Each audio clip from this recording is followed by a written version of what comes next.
Fourth round proper, 4 games from Wembley. But let's start from the beginning of this Vars run, Nick. I've got it written down here, so I can't get this wrong. So first round qualifying, we'll jump through the qualifying quite quickly if you can remember. We play Southend Manor at home. Yeah, I can remember Southend Manor. Unfortunately, I missed that game, but last year we lost to Southend Manor in the same stage. In the same stage of the FA Vars, you're right. When we were in the United Counties League, weren't we? I think we might have lost something like 8-0 or something like that. A much different Biggleswade United 11 then than we have now. Yeah. But to get that result, that opening FA Vars win, 3-2, I think Raheem and Yemi were both on the score sheet that day. Yemi might have got a couple, I think. And that was the real signs that we saw of those two players that have been so influential. Raheem Jabber, we've spoken a lot about him off camera, but just to mention, of course, he used to be a Sunday League player, didn't he, Raheem? Yeah, I think he played for the same team as Mason. Yeah. Mason Watkins Clark, so it's and that's how he actually got into the club, I believe. And it's it's a huge step up for Raheem, and he's taken it really well. You know, shown some quality when he's come on, and I think he's done really well so far this season.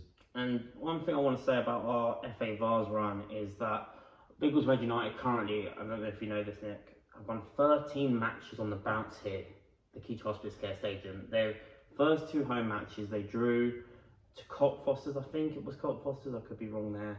And we lost to Sheffield Town and Camden 4-2. Yeah. I think it might have been 2-2 against Cockfosters actually.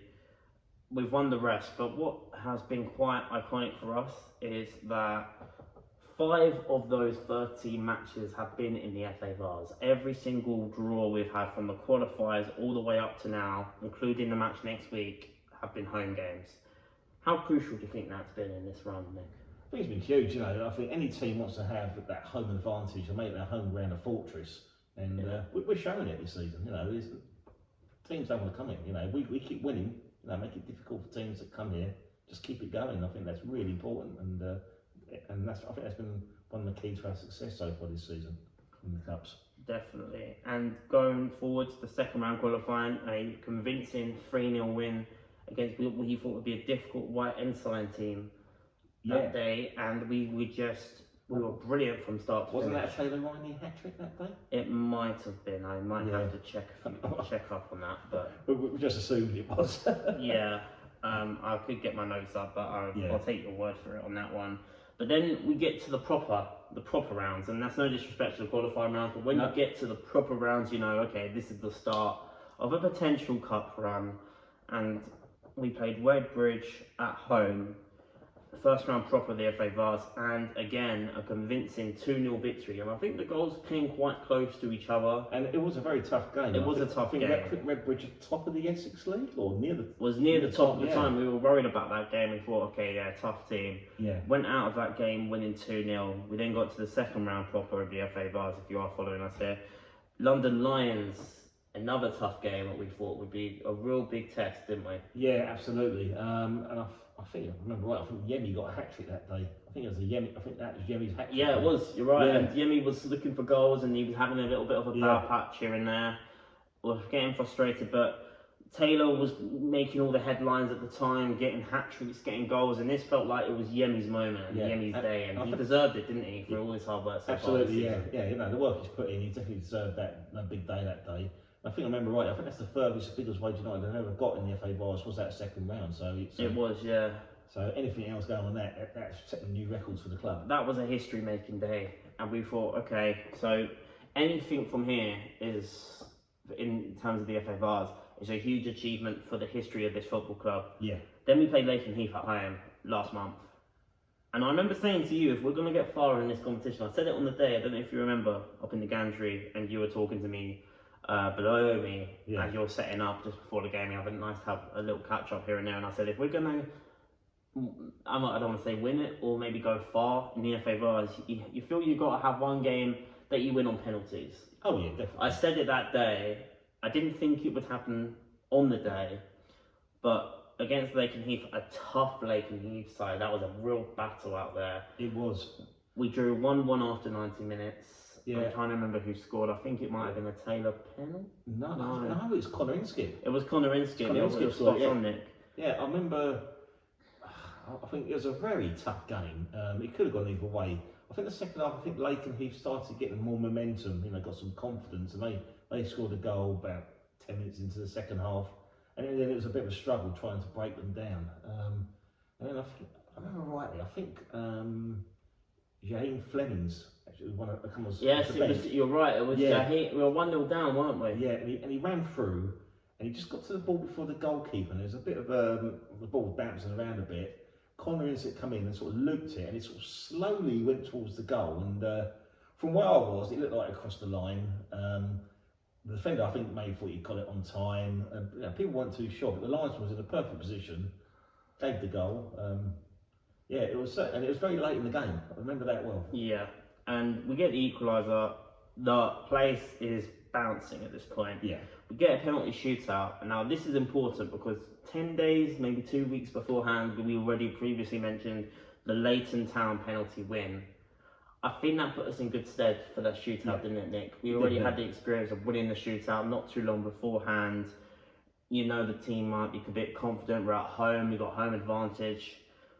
And I think Tom Wyant was in goal for this match. He was. Tom had a very good game as he has been playing for this season. He's had some top games this season, and I think that was a superb game he had that day. He was in between the sticks for the shootout, unlike Ollie from the last game. And yeah, so, you know, another high pressure penalty shootout for us. Obviously a different goalkeeper, but again, the competition for places at Biggleswade United this season, and the testament to Christian and his coaching staff, Gaz, Jaden, for the last 12 months, shall we say. From this time last year, it was just when we were transitioning this new squad, getting the players together, Gaz and Jaden and Christian really coming together and making this real team bond again that we were missing out opening that first half of last season. And you've seen that all come together now a little bit, and sure there'll be bumps along the way. It's not the finished article by any sense, but it's a sense of pride and a sense of optimism. And after that huge penalty shootout win, we now are going to come up against next week. And again, if this doesn't come out before that game, apologies. So hopefully, if it hasn't, we've won and we're through to the 5th round. Or unfortunately, Coventry, Spinks, who I'm going to get onto in a second. Very tough team. We played them last season in the United Counties League. I just want to go through a couple of things before I mention that. I mentioned that we stayed up on the final day of the United Counties League season last year. The FA then put us back into the Spartans League this season. Yeah. And now we come up against the United Counties League side, Coventry Spinks. The results last season didn't go too well for Biggleswade. No, they certainly didn't. It was a challenge. You know, it was a brand new squad to start the season. You know, team, a lot of players were probably inexperienced at that level. You know, they gave their all, but you know, it's a very tough league to play and very physical. Yeah, it was a challenge, and we certainly did struggle in pretty much in the early stages of the league. Yeah. Fortunately, like we said, when Gaz and Jaden came back, and we brought some more players and more experience at that level, which was key. I think it's the experience I think we were looking for. And then the other players coming to brought some more quality into the squad. Certainly picked some more results up, and obviously managed to stay up at that level, which was key, and that's brought us into the position we're in now. So, of course, after next weekend, just quickly, FA Vars, 4th round, Coventry Spinks, very hard team. Of course, we faced them twice last season. They're very different sides of what we currently have. We lost 10-0 in the United Counties League at home, and we lost 8-1 away, which I remember quite well because Watkins Clark got injured that day, but he also scored for us that day. Had a really bad injury. He's only just come back, but then he's had a little setback again. Could well be back next week. Hopefully. I was told last week. Yeah. He could be back this week for the Vars, but it's touch and go. The fact now that Vars game is now next weekend is quite good incentive. Yeah, I think another week to actually get ready and hopefully get fit for the game. Hopefully, because it'd be a strong character to have in the team that if he is available against Coventry Spinks. You know, we've seen him playing that sort of like midfield role in previous rounds against Redbridge, and you know what quality sort of Mason brings to the team when he does play. Absolutely, and Coventry Spinks themselves in the United Counties League, where we were in last season, stayed up on the final day, of course, of last season. They're second now in the United Counties League. We're 7th in our league, having played 70, won 9, drawn 3 and lost 5. And in their league, they've played 16, won 13, drawn 1 and lost 2. They started their Vars journey in the 2nd round. beat Ecclehall and Belfast United respectively 3-0 and 6-0. So they're used to winning games in the Vars away from home. All of our Vars matches we've won at home, 5 including 2 qualifying rounds, Nick.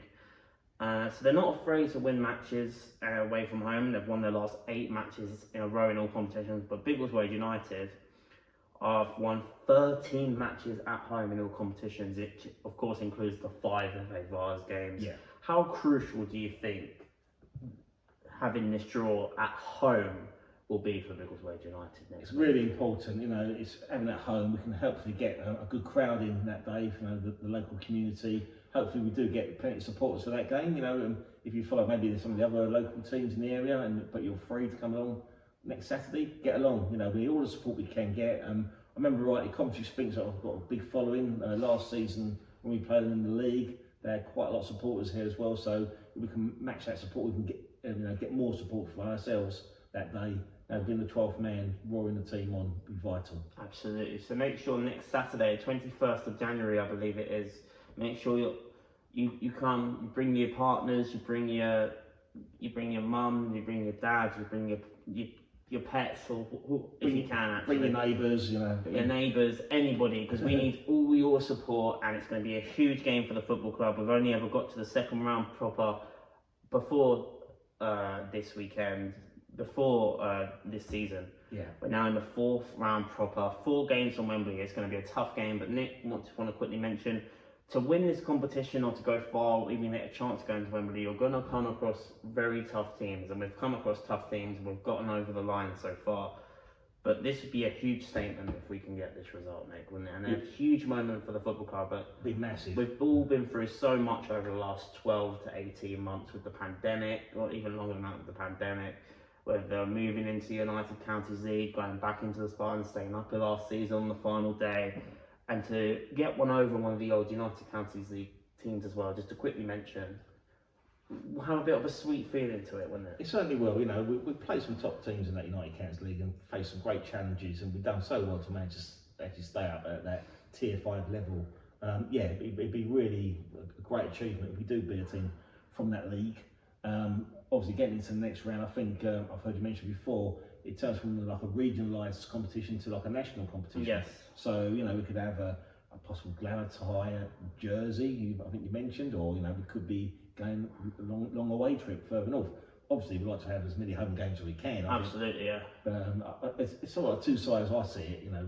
I think a home tie would be perfect for us in the Vars, but, you know, we had some good away trips before. We have. Away games, so, you know, I think hopefully we'll see what happens. I just want to quickly mention about that, because as much as we love going here and filming the games, one thing I've really enjoyed this season, and big shout out to you and of course one of our coaches, Dan Watkins, who has contributed with the list, is that I don't really drive, so you've helped me out amazingly with the list, but I think it's helped us on camera, off camera, how we've been, like, because me and Nick, we've gone to games together for the last year and a half or so, built up a bit of I like to say a friendship, and I think it's come across to the viewer at home just how well we connect when it comes to talking about Biggleswade United, and that's part of it, isn't it? Those long trips last season, as much as they were long trips, it gave us all an opportunity to really get to know each other a little bit more, I felt. And yeah, it's funny because I must admit I didn't expect to be involved in this area of helping stream games. I'm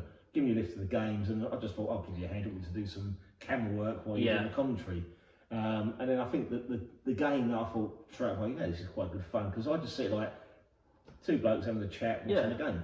That's how I see it, you know. But you're doing the commentary as well, and I think that's sort of like, hopefully that comes forward to the viewers watching the games on the live stream. I think it's at Northampton Chinooks. That was from last season, and I think shout out Sky Sports as well for that. Absolutely, yeah. And Raymond Fatty as well. Yeah, and you know, we've taken it from there. You know, we've seen some really memorable moments, I think, during our journeys watching Biggleswade United, and I hope everyone enjoys it. Sorry, go on. Go ahead. Long may it all continue as well. Absolutely, hopefully we've got some more big moments to come. But before we go into our final segment, which will be our best players so far for the season, let's go. There's a few candidates for that, and again, we're not even midway through the league season. That's due to our cup run. But we'll go into the league because being back in the Spartan South Midlands League, it's a very competitive league, isn't it, Nick? With a lot of local teams. And I just want to quickly, I know you've got the league table up on your phone at the moment, and we'll go through that. Biggleswade United currently 7th in the Spartan South Midlands League. Of course, we just want to quickly touch FA Vars once again. It's been huge for the club, but one thing that's almost been overshadowed because of our Vars run is also the Spartan South Midlands League, and it's been a bit up and down, but we've had a good run of games, and up until the Aylesbury result, unfortunately, we were on a good run in the league. But we're still there or thereabouts, and I think we are currently 7th, and I'm sure Ari will put up the table right now, hopefully. Yeah. 7th in the Spartan South Midlands League, but I believe we've played the fewest amount of games in the top 7. Yeah, so at this moment in time, we've only played 17 games in the league. Stockfold at the top have played 20 games. Leighton Town have only played 18, but they're still in the FA Vars as well, so they're having a good run, and I know they've got a very tough game. They do, and that's one thing I wanted to quickly mention as well. Another huge game in the FA Vars is Newport Pagnell current holders against Leighton Town. That's 2 huge teams in this competition going head to head. That'd be a massive game. But so again, that would be a great game of football. But you mentioned there Crawley Green 3rd, who we recently beat here at the Peach Hospice Stadium last weekend, and that was another huge day, wasn't it? A great win, 2-0, against a top team in Crawley Green. And we just lost to Stockfold a few days before as well. Yes, so they have played 21 games, and St Pantilimon have played 20 games. I think they're a team that's just come into this division for the first time, and doing really well. In 4th place. Tring Athletic have played 22 games. I'm playing them, but they're a good top team as well. So, there's some really good teams in this league. Potton United have played 18 games. So, we've played less games than anyone else in the league, I can see. Yeah. We have some huge games coming up in the league as well. Tring at home in a couple of weeks' time, unless that gets rearranged. Actually, now I think it probably will be. Still, of course, yet to play Potton home or away. So that's still to come as well. Always an interesting game, isn't it? Playing Potton. Stockfold, we have another huge game we'll probably be covering later on in the month, trying to get our revenge, and I think that's the Hinckley, I can't say it. That Hinchinbrook Cup, another huge game against Stockfold away from home that we'll be covering later on in the month. So we've got a lot more to come, and a lot more for you guys to look forward to as well. So I had talked about massive games in the County Cup on the 7th of February. We're at home to Luton Town. It'll probably be the academy team. I think it is the academy team. Obviously, hopefully get a big crowd there. I'm sure plenty of Luton Town's followers, follow the team. Whatever competition will be here. I certainly know a couple of friends that are interested in going to that game. So it'll be brilliant. Sure, I never thought I'd be announcing the game and the opposition would be Luton Town. It's a bit surreal, but another big evening. And going there confident. Remember last season, Leighton Town knocked out Luton Town. That's very true. So we've knocked out Leighton in the County Cup. So you never know. You never know what can happen. But going through now, thank you all for continuing to watch and listen to us ramble for the last 45 minutes or so. I hope it has been enjoyable. But the final segment I want to mention is, of course, so far our best players and standout players of the season so far. I want to start this off, and it's easy to say Taylor, it's easy to say Markel and Yemi. We'll go through the forwards a little bit later on, but I want to go through defenders a little bit. Yeah. Jordan Gerald for me is a huge standout this season. A huge shout out to Jordan. It's a big, gives me so much support as well for what we do with the streams as well. Messages me privately, says keep up the good work. I appreciate that. But off that topic completely, Jordan Gerald was a player who returned last season. Yeah. He was part of the initial Spartans team a couple of years back, pre-COVID. He was our starting right back, very reliable hand to have in the dressing room. Unfortunately, he came back last season, wasn't at the fitness levels I think he wanted, or definitely Christian felt that he wasn't quite at it. Returned in pre-season, didn't he, this season? And you saw a bit of a sparkle in his eye, at least I thought I saw that, and he's probably been one of our most consistent and played the most games.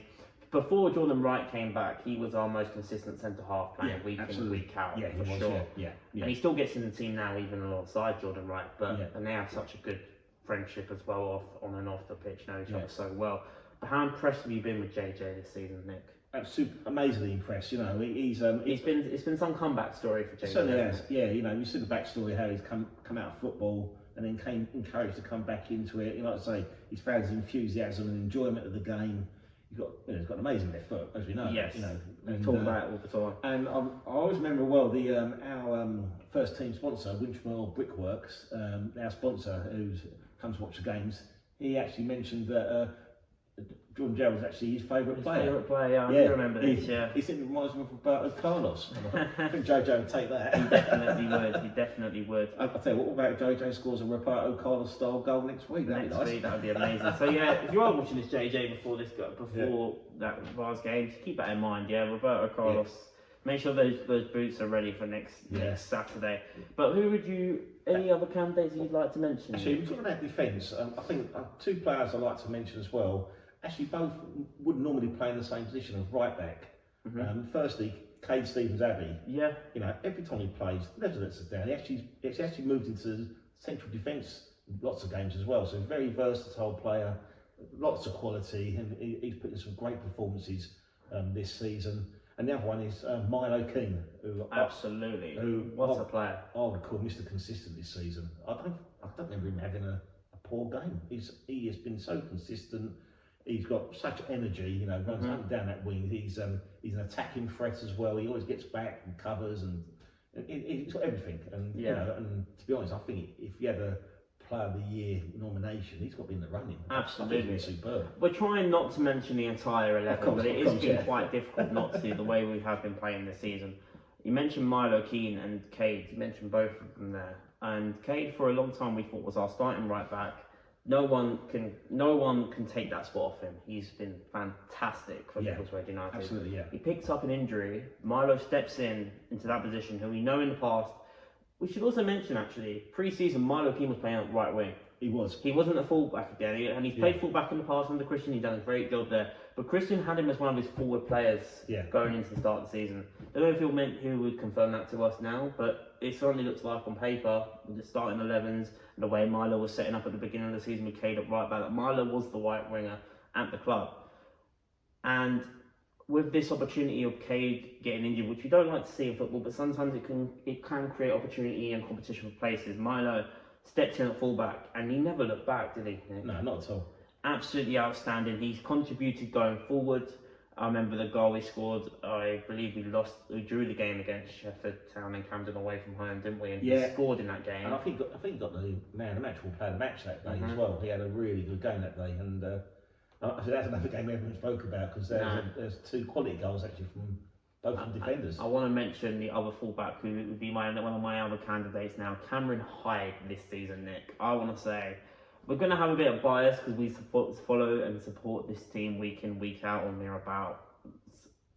Cameron Hyde's got to be one of the most informed fullbacks in this division that we're currently in, I think. And that's saying something, because there are some top players we've come up against, but Cameron Hyde just...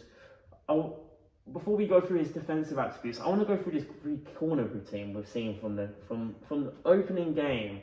This little short corner, and if you have been watching Biggleswade United for at least 2 or 3 games, you've at least seen Cameron try this at least once. A little short 1-2 pass inside, shots outside the box. Sometimes it can hit the bar, sometimes it goes over, but when it goes in, Nick, it's so sweet, isn't it? I think he got a goal one of the pre-seasons. It might be something like Hitchin Town. Yeah. He does a short 1-2 from the corner, come inside, he got his left foot behind it, and just like a bullet went into the top corner of the goal. The keeper was stranded, and from the announcing box, I was right behind it. It's a superb goal, and he's got many goals like that. Bovingdon, that was another goal. He's a superb. That was the other player we missed out. Cameron Hyde. He was the one who scored. Sorry, Cameron. We got it in there in the end. We got there in a roundabout sort of way. We did. It was some finish actually. So and before it was a cross, didn't we? Yeah. I remember it now very well. But moving now, I'll let you think of another candidate. If we can mention Jordan Wright. We know how Jordan Wright. We've mentioned him already. Yeah, I think we've gone through the defence. I think goalkeepers, we've mentioned both goalkeepers. I think have been excellent, been superb. You know, I think we've gone through about how well both have performed. You know, Tom White, who came in. Sorry, at the same time as Jordan Wright. He came out to Jordan Wright, and Don Morgio actually also big shout out to him as well. Big shout out to Don. You know, he's been superb between the sticks, and Ollie Leslie, you know, Mr. Dependable. You know, he was here from last season. We talked about that penalty shootout where he starred, and again, we've got two top keepers in that team. And I suppose then you go into midfield, and that's another area where we've got plenty of top players. Absolutely. One player I want to mention, and he probably doesn't get his flowers, shall we say, as much as he deserves to, because he's Mr. Dependable week in, week out, and I have to mention him on this podcast. Jaden Irish, I'd love to have a conversation with him like this at some point, because he's a player who I think I've only interviewed once on a player of the match, and it might have been after that Chenet's game last season. And I think that was his first game back for Biggleswade. It was game, and it was the start of something. And guys managing to recruit that Jaden was a big moment. And just week in, week out, Nick, he just puts in performance after performance after performance. And sure, he doesn't get the player of the match for sometimes because maybe he's not the match winner. But he's very much, when you're in that holding midfield role, although saying that, he's more of a number 10 almost like a box to box, not to bring Arsenal into this, but he's almost been our Granit Xhaka this season, the way he's been bombing up and down the pitch and commanding games. Yeah, he takes command of the midfield. He's very hard to knock off the ball. You know? I think he's got a good centre of gravity and a good balance that makes it very difficult to be dispossessed when he plays. And he's just so consistent. Isn't he? You know, he's obviously won, I think, the Players' Player of the Year last season as well. The Fans' Player of the Year last season. Do you think is he maybe the first name that Christian puts on the team sheet? It could well be. There's definitely something missing sometimes, I feel, when he isn't playing. You know, got plenty of other top midfielders who've got great qualities they bring to the team, but you know, Jaden does stand out. And I'd just like to mention that Jaden's got his own little fan club, the Thomas family, Josh Thomas and his wife and his two boys. You know, I think they've actually given him a goal celebration. He scores a goal. I don't know, I've never seen Jaden. Trying to score. He's trying to score. I've never seen Jaden score a goal, but if he does, I wonder if he'll do the celebration. Hopefully he will. But as I mentioned, did you mention Jaden or did I? You mentioned Jaden. I mentioned any standout performances? Or even recent performances, shall we say? I think other top midfielders. You know, we mentioned Gaz Wilson last season. You know, and what he done to bring this club around. You know, being the captain, he's always led from the front, and again, he's putting some top performances again this season. Ben Bovingdon obviously came on and made a difference and scored the goal. But I think made them put us 3-2 up, if I remember rightly. He always, you know, he's never let us down. I also like to mention Connor Inskip as well. He's been brilliant, outstanding. I think he was actually man of the match in the last home game against Green. Yes, he was. And again, you know, another one, box to box, always gets stuck in and always puts in some top performances as well. And need to mention him. We could mention the other midfielders as well. We're going through the whole squad. We don't want to go through absolutely everyone. Everyone's been a huge impact this season. Kai Andrews started the season really strongly. Unfortunately, he's had a few niggles here and there that's kind of hindered his place, but he's still pretty much part of the plans as well. I think Kai's aim, he wants to try and score a goal on one of our live streams. And what I really like about Gaz is that as much as he's been so good off the pitch and he's good on the pitch, he also understands sometimes that he's not going to start every week at his age, and he knows that he doesn't mind that. He's not going to sulk about it. He knows that if it's good enough if it's good for the team, he'll take a step back, go on the bench. If it means tactically it's better to play Connor, Josh, and Jaden, he's happy to let them take the spotlight and for Gaz to come on second half trying it. He's not a player that's going to sulk. You need players like that, particularly leaders who know they might not have that opportunity, but like the last game he was called Green. I want to mention Gaz as well, one of the best games he's played since I've been here for sure. Which is saying something because he's such a good player. But let's move on now to the forwards, because this is where it gets very, very interesting, because I've got the top goal scorers list here. Obviously, Taylor does stand out. We will get to Taylor. Don't worry, Taylor, if you're watching. Two players, we'll mention them very briefly. Yemi Adonani and Raheem Jabba both came into the team at the start of the season. It was pretty much Taylor and Markel trying to grab games by the scruff of the neck last season and get us out of holes sometimes or whatever. Taylor really got into his stride second half of last season, which has helped him this season. But how pivotal have the likes of Raheem, Markel and Yemi been? Not just to Taylor, but just to the whole team, just in general, those three. Yeah, they all bring different qualities to the team, and they're all really good characters as well. You know, they're coming with their fair share of goals, you know, this season. and I think they've been actually vital. It actually takes the workload a bit off from Taylor. You know, the opposition defence got other players to worry about. You know, if we just had Taylor, it would be quite straightforward for most defences. You may have thought, but yeah, I think like Yems, he actually joined us from Welling Garden City, and you know, and they were quite a successful club last season. There's some challenges, I think, at the end of the season, which a lot of players left the club, and we're very fortunate to have Yemi here. You know, he's a great character. You know, I think when we first met him, we thought straight away, you know, very friendly, and you can see what quality he brings on the playing side as well. Raheem, we mentioned also, you know, coming from Sunday morning football. I think he played for Queen's Park Crescent in the league below. Correct, yeah. Who our reserve teams play against frequently in the league. Again, a really skillful player, very quick, very direct. He's got some goals as well, and I think he's very popular with the supporters as well. Absolutely. And going off on Taylor, and I mentioned this in a couple of post matches with Taylor, he talks about as well, like those players that are around him now, giving him that support that he perhaps might have been missing a little bit more last season. It's really benefited in his 32 goal run this year. To talk about quickly that goal last week against Corley Green, Raheem Jabber's pass, 1-on-1 with the goalkeeper. Goalkeeper's sure he's out of position, but that lob over the top of the goalkeeper, the cheek, and the confidence for Taylor to do that, but also the courage for Raheem to find him in that space. Yeah, it's an amazing performance, great goal, fantastic goal, you know, and you know, Taylor's so calm in front of goal as well. You know, you always, when he's through, you're just very confident he's in the score. Just it's not being sort of like you know, you'd be being overconfident about him, but you know, he just has that confidence, doesn't he? One thing you've got to mention as well, Nick, you played a part in Taylor's goal scoring run, don't you? Yes. Mr. DJ before the games. What does he ask you to play before matches? I interviewed Taylor for the programme last season, and I asked him, what song do you like to listen to before a game? And it's a song called Crocodile Teeth. I'll admit I've never heard the song before, but thanks to Spotify I found it, and then I started playing it, and then he started scoring, and then he's got to the stage, and he's asked me, can you play it again? And every warm up, I start playing it. He gave a little thumbs up to me, you know, and he started doing his little dance while warming up. I think they actually play in the changing room sometimes as well, and I'll just constantly play it every week, you know. Taylor keeps scoring, I'll keep playing it, and it's one of my favourite songs now. Brilliant, that's a brilliant story.